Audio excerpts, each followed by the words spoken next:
मे आई कम इन sir, may आई कम इन ma'am, मे आई कम इन ma'am, मे आई कम इन sir.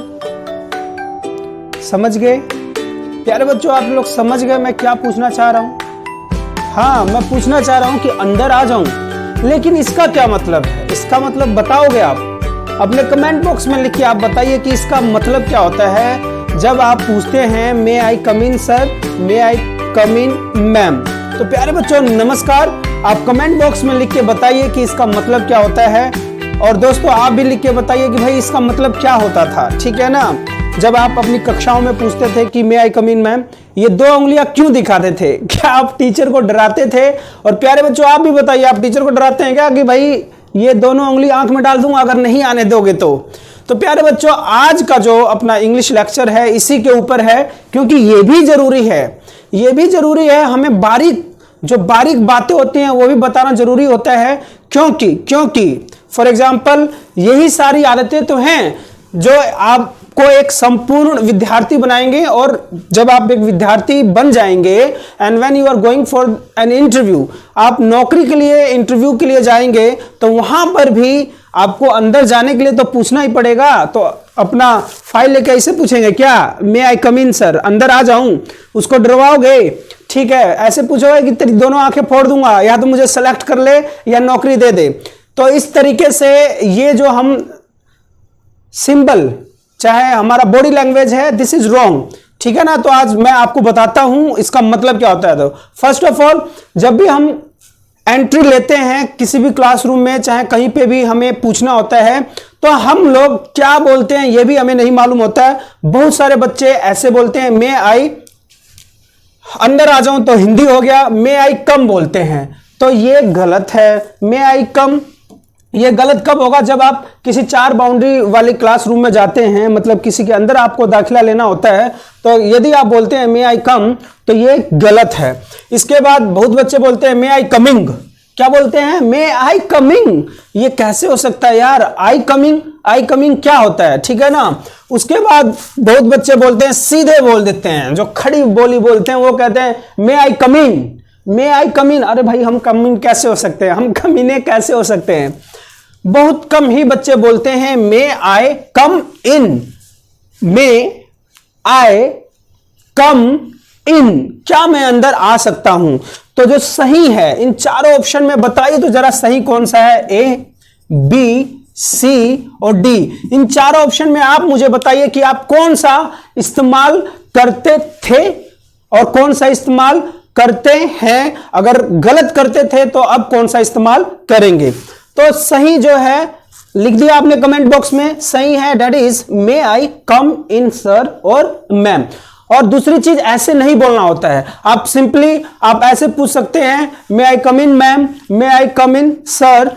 ये इसका मतलब ये होता है कि मैं अंदर दाखिल हो जाऊं, मैं अंदर आ जाऊं। और ये 2 चीज और एक चीज जो दिखाते हैं, इसका मतलब ये है कि जैसे अपने पुराने पद्धति में जो गुरुकुल में जब शिक्षा दी जाती थी, तो जैसे जो सारे विद्यार्थी, गुरुजी के सारे विद्यार्थी जो बैठे होते थे, तो वो जैसे पीछे से ही, मान लीजिए किसी को टॉयलेट जाना है, ठीक है ना, तो वो पीछे से इशारा करता था कि गुरुजी ऐसे। जब ऐसे इशारा करता है तो गुरुजी समझ आते हैं कि लड़के को कहां जाना है, he has to go to washroom, toilet के लिए जाना है। और एक का मतलब ये होता है लघु शंका। क्या होता है? लघु शंका। लघु शंका भाई अभी गया और अभी आया, बस मूत के ही तो आऊंगा।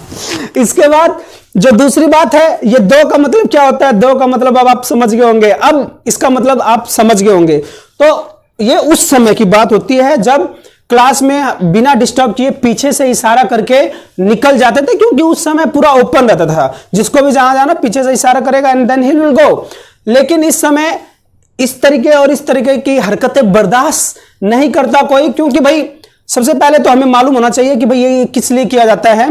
तो यदि बच्चे ऐसा करते हैं तो टीचर्स आर रिक्वेस्टेड, प्लीज उनको बताइए कि मतलब क्या होता है और ऐसा ना करें। तो प्यारे बच्चों, आप लोग अगर वीडियो देख रहे हो तो मुझे उम्मीद है आगे से कभी भी ये 2 उंगलियां दिखा के, 1 उंगली दिखा के और डिशम दिखा के टीचर्स को नहीं डराएंगे। आप डायरेक्टली बड़े प्रेम से पूछेंगे मे आई कम इन सर, मे आई कम इन मैम। इन तीनों में से, चारों में से देख लेना कौन सा सही इस्तेमाल करना है। और इसका मतलब, जो ये दो का मतलब मुझे कोई बताएगा क्या?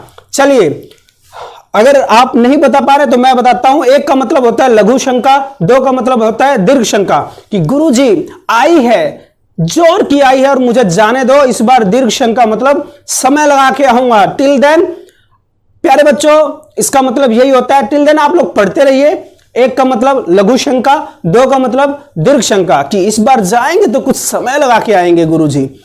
तो इसका मतलब ये होता है। तो मुझे उम्मीद है आप चीजों को सही बोलेंगे, सेंटेंसेस को सही बोलेंगे, और सही बोलने से ही सही, अभी से हम अगर सही हैबिट डेवलप करेंगे तो ये हमारे भविष्य में भी काम आएगा। फॉर एग्जांपल, अगर आप इंटरव्यू के लिए जा रहे हैं और आप इस तरह बोलेंगे may I coming sir, may I coming sir, तो क्या जो सामने वाला बैठा होगा वो आपको सेलेक्ट करेगा? No, he is not going to select you, because वो जानता है कि इसको यही नहीं मालूम कि अंदर आने के लिए क्या पूछना है, तो वो कैसे सेलेक्ट करेगा? आप उसको मुक्का दिखाओगे, उंगली दिखाओगे, हाथ दिखाओगे, तो वो पहले ही जान जाएगा कि भाई इसकी शिक्षा किस प्रकार से हुई है। इवन ही डोंट नो कि भाई पूछना कैसे है, तो वो कैसे आपको सेलेक्ट करेगा? तो प्यारे बच्चों, मेरी एक एक चीजों को आप ध्यान में रखिए, डायरी में नोट कर लीजिए। और मेरे प्यारे दोस्तों, हाथ जोड़कर विनती है, यदि आप देख रहे हैं तो एटलीस्ट इतना तो अपने बच्चों को बता ही सकते हैं। आप समझ रहे हैं ना? नहीं तो अच्छे से पढ़ा दीजिएगा, पूरा बड़ा बड़ा इंजीनियर बना दीजिएगा, डॉक्टर बना दीजिएगा, एंड बाद में मालूम चले कि लड़का जाके उंगलियां दिखा रहा था मैडम को, एक दिखा रहा था तो दो दिखा रहा था, कह रहा तो या तो एक आंख फोड़ूंगा या दोनों आंख फोड़ूंगा या बहुत मारूंगा। तो ये सारी हरकतें, चीजें and the body language, these are wrong. ये गलत तरीका है, आप सही तरीका बनाइए, बताइए। टिल देन प्यारे बच्चों, पढ़ते रहिए इसी प्रकार की और अच्छी अच्छी जानकारी और इंग्लिश जो आपके काम आने वाली है, जो आपके डेली जीवन में काम आएंगे, वो सारी बताऊंगा कि आप कहीं पे भी मार ना खा पाए, इंग्लिश की वजह से कोई भी आपको नीचा ना दिखा पाए। जब भी सीखिए, बढ़िया सीखिए। टिल देन टेक केयर और पढ़ते रहिए। नमस्कार।